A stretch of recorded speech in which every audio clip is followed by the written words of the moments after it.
Avatar: The Way of Water was released at the end of 2022.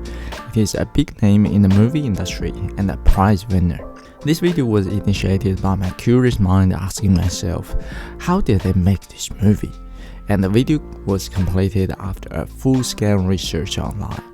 If you haven't watched this movie yet and wish to know my review about it without spoilers, please pause here and watch my previous video episode 6A. And after watching this movie, if you're also in awe and can't keep thinking about the movie production process behind it like me, come back and continue this video. Okay, about computer-generated imagery or CGI. It is the core technology used by Avatar 1 and 2 to create the alien creatures and Mother Nature on planet Pandora. Its CGI technology in the 3D production made Avatar 1 famous worldwide in 2009. And now, 13 years later, its production process has elevated to another level. To put the CGI production process in simple terms, the first step is rolling your camera, and the second step is creating the animation in computers. Now let's see how they did it for Avatar 2 in each step. Okay, step 1. Shooting the film and captures data all within the big studio.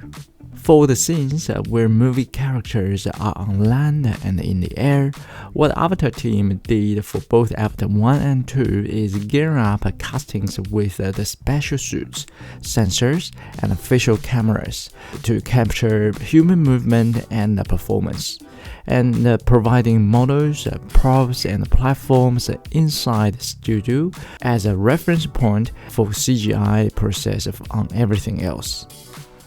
In Avatar 1, the special suit was called motion capture suit. The green dots on casting's face mainly captures the corresponding facial muscles and movements on a very 2D level.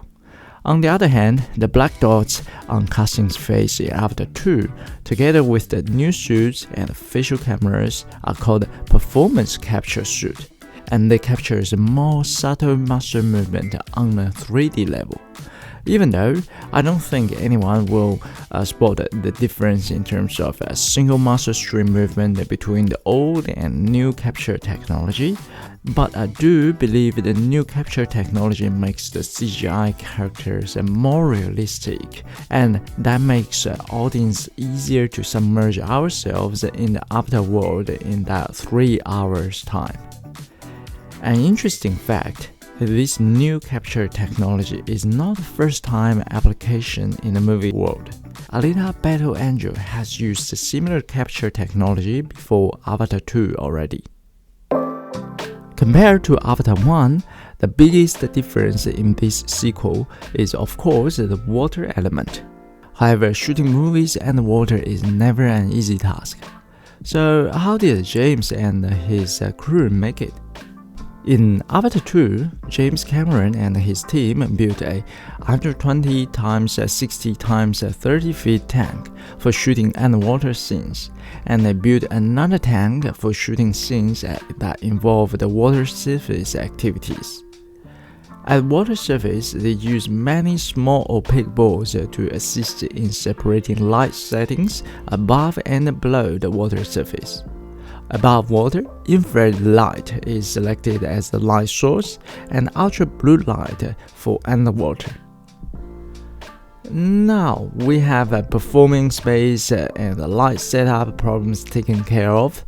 What about performance and the 3D camera filming?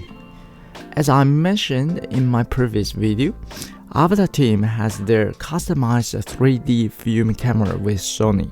And that machine has been refined definitely to another level compared to Avatar 1, and the casting in Avatar 2 really performed and completed the movie shooting inside the big water tank for underwater scenes.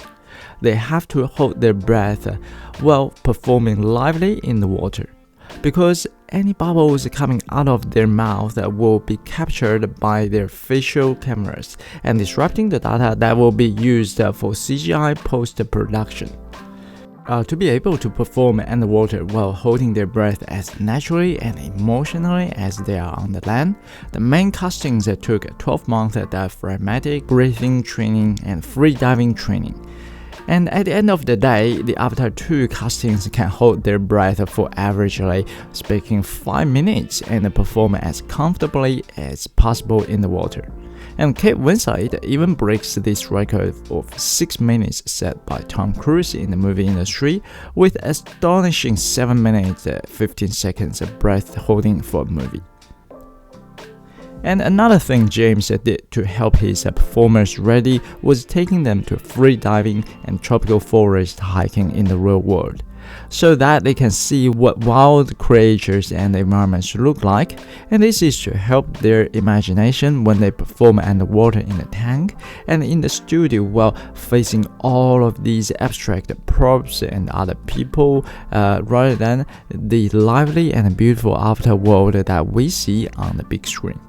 With all of these hard and rewarding efforts, I do believe all the castings in Avatar 2 deserve a big round of applause from every audience, and I've definitely saluted to them 100 times in my heart.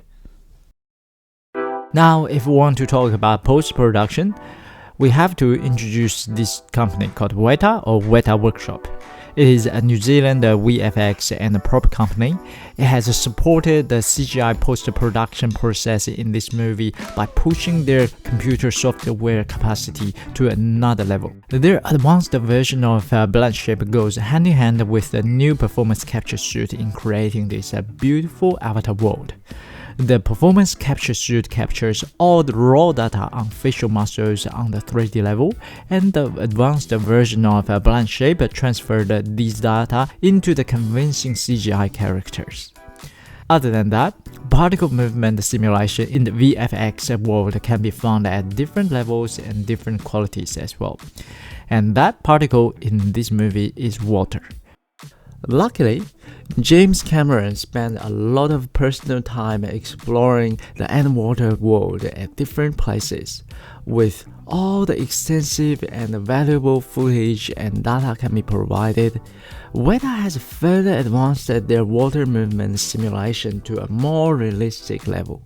Again, if we look at all of these efforts alone, such as how the water moves in this movie, we wouldn't comment like, yeah, the water movement in this movie is really worth the ticket.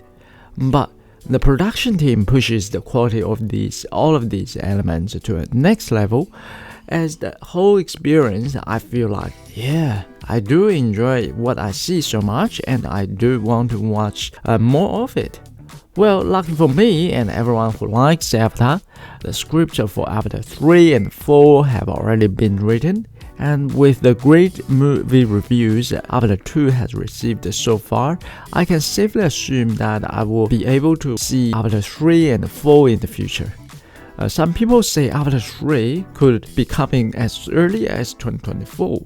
I mean, it's very cool if I don't need to wait for another 13 years for the next Avatar. Okay, so it is a very long video, and I appreciate it if you're still watching it. Hopefully my research and this video answers some of your questions on the production side of Avatar 2, and a big thanks to everyone who posted their knowledge about this movie production online. Without them, I wouldn't be able to put together what I have in this video. If you like this video, please give it a thumb up and let me know in the comments below. If you like to watch more of these kind of review videos, make sure you subscribe to my channel, ROO Review, where I share all my reviews at. Thanks for watching ROO Review episode 6B. I'll see you in the next ROO episode. Bye.